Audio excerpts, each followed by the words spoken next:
الحمد لله نحمده ونصلي على رسوله الكريم أما بعد أعوذ بالله من الشيطان الرجيم بسم الله الرحمن الرحيم فإذا قضيتم الصلاة فاذكروا الله قياما وقعودا وعلى جنوبكم فإذا اطمأننتم فأقيموا الصلاة إن الصلاة كانت على المؤمنين كتابا موقوتا۔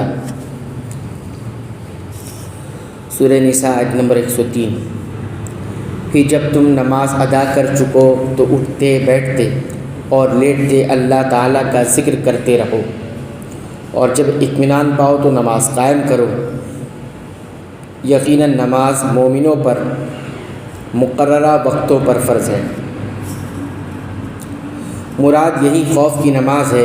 اس میں چونکہ تخفیف یعنی ہلکا پن کر دیا گیا ہے، اس لیے اس کی تلافی کے لیے کہا جا رہا ہے کہ کھڑے بیٹھے لیٹے اللہ کا ذکر کرتے رہو۔ اور اس سے مراد ہے کہ جب خوف اور جنگ کی حالت ختم ہو جائے تو پھر نماز اس طریقے کے مطابق پڑھنا جو عام حالات میں پڑھی جاتی ہے۔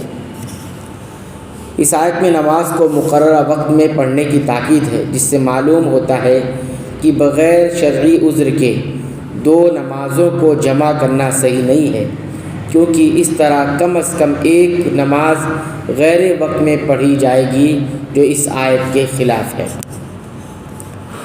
وَلَا تَهِنُوا فِي ابْتِغَاءِ الْقَوْمِ إِن تَكُونُوا تَعْلَمُونَ فَإِنَّهُمْ يَعْلَمُونَ كَمَا تَعْلَمُونَ وَتَرْجُونَ مِنَ اللَّهِ مَا لَا يَرْجُونَ وَكَانَ اللَّهُ عَلِيمًا حَكِيمًا۔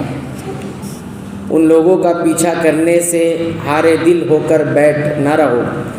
اگر تمہیں بے آرامی ہوتی ہے تو انہیں بھی تمہاری طرح بے آرامی ہوتی، اور تم اللہ سے وہ امید رکھتے ہو جو امید انہیں نہیں، اور اللہ تعالیٰ دانا اور حکیم ہے۔ یعنی اپنے دشمن کے تعاقب کرنے میں کمزوری مت دکھاؤ، بلکہ ان کے خلاف بھرپور جد و جہد کرو اور گھات لگا کر بیٹھو۔ یعنی زخم تو تمہیں بھی اور انہیں بھی دونوں کو پہنچے ہیں، لیکن ان زخموں پر تمہیں تو اللہ سے اجر کی امید ہے، لیکن وہ اس کی امید نہیں رکھتے، اس لیے اجر آخرت کے حصول کے لیے جو محنت و کاوش تم کر سکتے ہو وہ کافر نہیں کر سکتے۔ اِنَّا أَنزَلْنَا إِلَيْكَ الْكِتَابَ بِالْحَقِّ لِتَحْكُمَ بَيْنَ النَّاسِ بِمَا أَرَاكَ اللَّهُ وَلَا تَكُن لِّلْخَائِنِينَ خَصِيمًا۔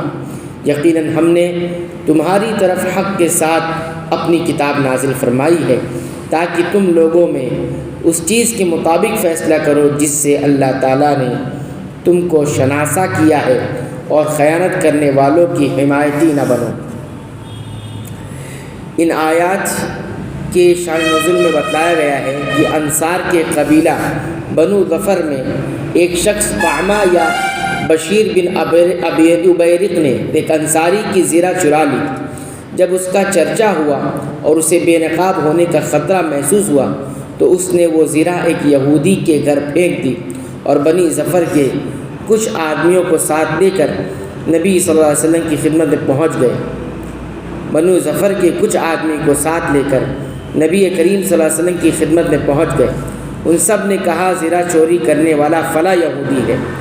یہودی نبی صلی اللہ علیہ وسلم کی خدمت میں حاضر ہوا اور اس نے کہا بنی ابیرق نے زیرہ چوری کر کے میرے گھر پھینک دی ہے۔ بنی ظفر اور بنی ابیرق طمعہ بشیر وغیرہ ہوشیار تھے، نبی صلی اللہ علیہ وسلم کو باور کراتے رہے کہ چور یہودی ہے اور طعمہ پر الزام لگانے میں جھوٹا ہے۔ نبی صلی اللہ علیہ وسلم بھی ان کی چکنی چپڑی باتوں سے متاثر ہو گئے، اور قریب تھا کہ اس انصاری کو چوری کے الزام سے بری کر کے یہودی پر چوری کی فرد جرم عائد فرما دیتے کہ اللہ تعالیٰ نے یہ آیت نازل فرما دی، جس سے ایک بات یہ معلوم ہوئی کہ نبی صلی اللہ علیہ وسلم بھی بحیثیت ایک انسان غلط فہمی میں پڑ سکتے۔ دوسری بات یہ معلوم ہوتی ہے کہ آپ عالم الغیب نہیں تھے، ورنہ آپ صلی اللہ علیہ وسلم پر فوراً صورتحال واضح ہو جاتی۔ تیسری بات یہ معلوم ہوئی کہ اللہ تعالیٰ اپنے پیغمبر کی حفاظت فرماتا ہے، اور اگر کبھی حق کے پوشیدہ رہ جانے اور اس سے ادھر ادھر ہو جانے کا مرحلہ آ جائے تو فوراً اللہ تعالیٰ اسے متنبہ فرما دیتا اور اس کی اصلاح فرما دیتا ہے۔ جیسا کہ عصمت انبیاء کا تقاضا ہے۔ یہ وہ مقام عصمت ہے جو انبیاء کے علاوہ کسی اور کو حاصل نہیں۔ تو اس سے مراد وہی بنی ابیرق ہے جنہوں نے چوری خود کی، لیکن اپنی چرب زبانی سے یہودی کو چور باور کرانے پر تلے ہوئے تھے۔ اگلی آیت میں بھی ان کے اور ان کے حمایتوں کے غلط کردار کو نمایاں کر کے نبی کریم صلی اللہ علیہ وسلم کو خبردار کیا جا رہا ہے۔ اللہ تعالیٰ سے دعا ہے رب العالمین تو ہمیں قرآن حکیم کی پابندی سے تلاوت کی توفیق عطا فرما، اس کو سمجھ کر کتاب و سنت کے مطابق عمل کی توفیق عطا فرما۔ اے اللہ تو ہماری عبادتوں کو قبول فرما لے، اے اللہ تو ہمیں معاف فرما، ہمارے والدین کی مغفرت فرما، تمام مسلمانوں مومنوں اہل توحید کی مغفرت فرما، آمین۔